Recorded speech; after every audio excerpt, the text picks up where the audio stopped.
তেলের দাম বাড়লো, বেতন বাড়লো না। গ্যাসের দাম বাড়লো, বেতন বাড়লো না। বিদ্যুতের দাম বাড়লো, বেতন বাড়লো না। অকটেন, পেট্রোল, মোবিলের দাম বাড়লো, বেতন বাড়লো না। অফিসের দায়িত্ব বাড়লো, অফিসের কাজ বাড়লো, কিন্তু বেতন বাড়লো না। বাজারে আগুন জ্বললো, রাজনীতিতে তর্ক বাড়লো, শুধু বেতনটা বাড়লো না। ডাক্তারের ফি বাড়লো, ওষুধের দাম বাড়লো, স্কুল কলেজের খরচ বাড়লো, শুধু বেতনটা বাড়লো না। সোনার উপর দাম বাড়লো, বেতন বাড়লো না। চালের দাম বাড়লো, ডালের দাম বাড়লো, বেতন বাড়লো না। সবজির দাম বাড়লো, মাছ মাংসের দাম বাড়লো, বেতন বাড়লো না।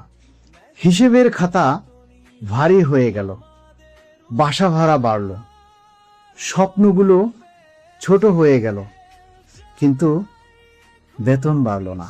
বয়সের কাঁটা বাড়লো, কত সরকার বদল হলো, কত প্রতিশ্রুতি বদল হলো, শুধু আমাদের বেতনটাই বাড়লো না।